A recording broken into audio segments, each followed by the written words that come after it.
Saudara, Anda menyaksikan Kompas Pagi bersama saya Brian Jabri. Saudara, sejumlah mahasiswa yang menggelar aksi penolakan RUU TNI menghadang mobil Menteri Hukum Supratman Andi Aktas yang melintas di depan pintu gerbang gedung DPR RI. Usai mobilnya dihadang, Menteri Hukum kemudian turun dan berjalan bersama massa aksi ke depan gerbang DPR. Supratman tampak berdiskusi dengan massa aksi, saudara. Terkait RUU TNI, Supratman Andi Aktas menyebut dalam RUU TNI tidak ada dui fungsi militer.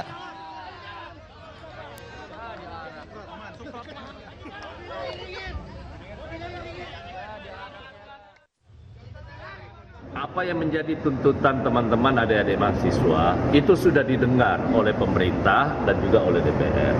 Bahwa kekhawatiran tadi menyangkut soal kembalinya peran dui fungsi TNI ataupun divisi ABRI di dalam revisi Undang-Undang TNI sama sekali nggak terlihat. Karena itu saya berharap nanti kita akan dialog lebih jauh lagi. Karena itu saya sudah sampaikan kepada kawan-kawan untuk saya akan sampaikan nanti secara langsung bahwa kekhawatiran itu harusnya sih tidak terjadi. Sebelumnya, saudara, seluruh fraksi di Komisi 1 DPR RI dan pemerintah sepakat membawa RUU TNI dibawa ke pembahasan tingkat 2 atau rapat paripurna DPR RI untuk disahkan. Kesepakatan ini diambil dalam rapat kerja pembicaraan tingkat 1 RUU TNI yang dipimpin Ketua Komisi 1 DPR RI, Utut Adianto.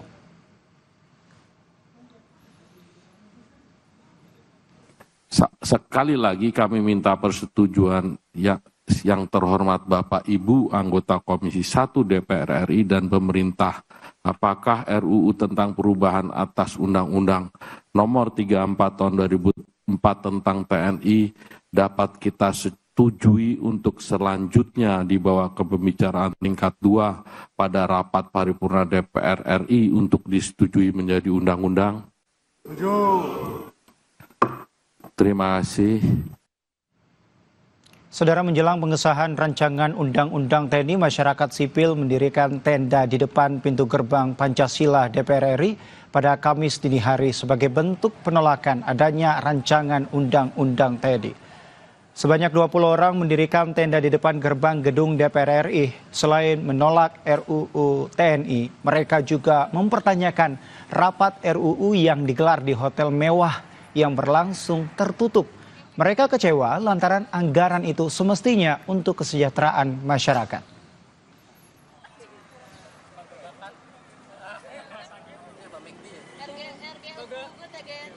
Kalau saya sih melihatnya ya, anggaran negara itu kan duit rakyat.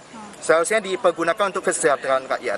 Kalau misalkan penggunaan anggarannya saja tidak melalui proses dialog yang konklusif, yang konkret dengan rakyat, maka berarti anggaran tersebut kalau sampai disalahgunakan, berarti rakyat yang menderita dong. Ya kan?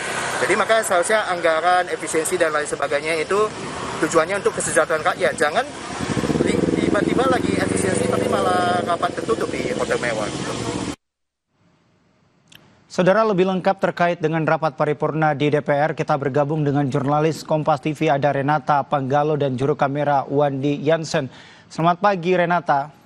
Renata, pukul berapa sidang paripurna akan dimulai dan apa saja kesepakatan yang akan disahkan, Renata?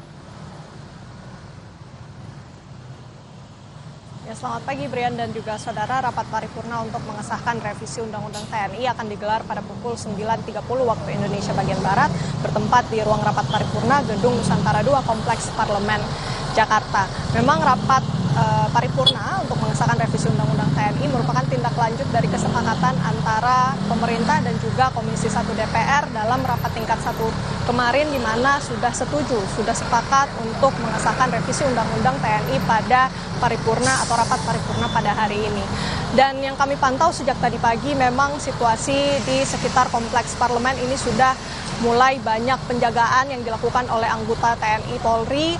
Dan kalau yang kita lihat memang banyak kendaraan dari TNI Polri yang berlalu lalang di belakang saya, dan yang juga menjadi unik Brian dan juga saudara, jelang rapat paripurna ini juga ada aksi dari masyarakat sipil yang menggelar tenda atau berkemah di depan gerbang Pancasila tempat kami melaporkan. Di belakang saya terlihat masih ada beberapa tenda yang didirikan oleh masyarakat sipil. Beberapa mereka masih bertahan sampai pagi ini karena aksi ini sudah berlangsung sejak dini hari, sekitar pukul 1 dini hari tadi.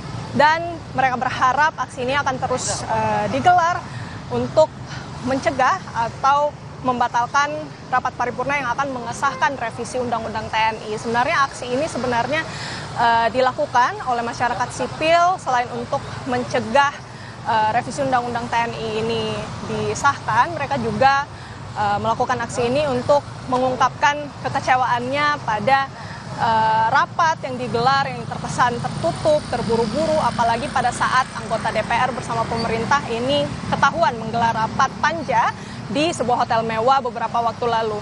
Juru kamera Wendy Jansen akan memperlihatkan kepada Anda, saudara, situasi terkini dari Kompleks Parlemen, tepatnya di depan Gerbang Pancasila.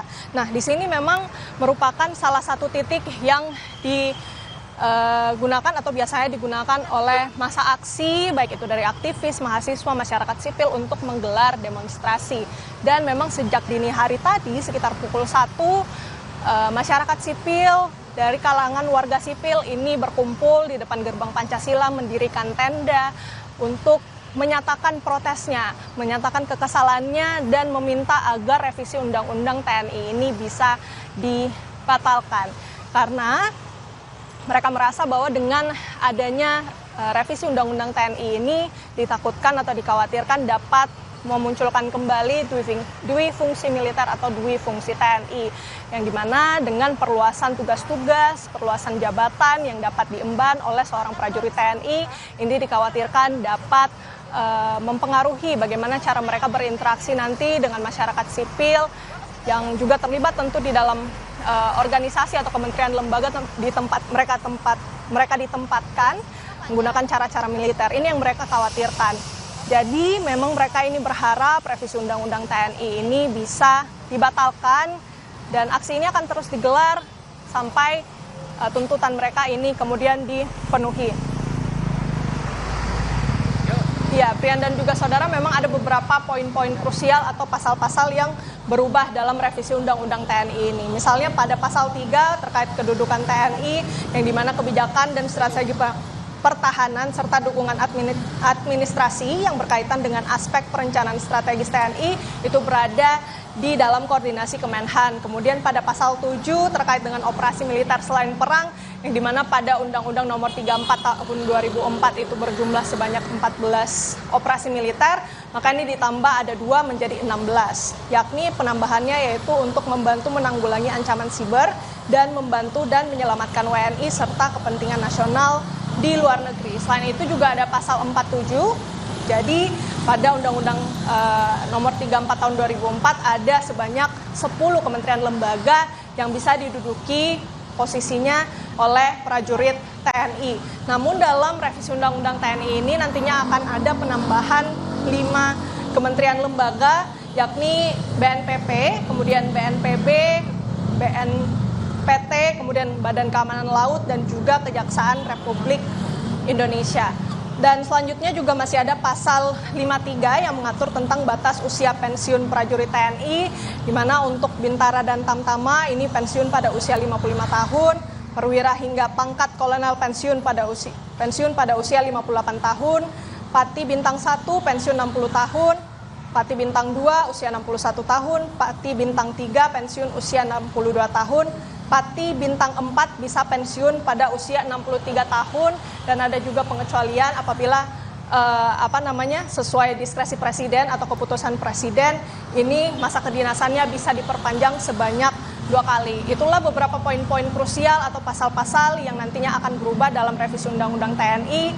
Dengan adanya perubahan ini, masyarakat melihat adanya kekhawatiran dui fungsi militer akan kembali dan ditakutkan dengan kembalinya militer menduduki beberapa posisi-posisi di jabatan sipil, maka cara-cara militer ini dikhawatirkan digunakan dalam prosesnya berinteraksi dengan masyarakat. Kembali kepada Anda, Brian.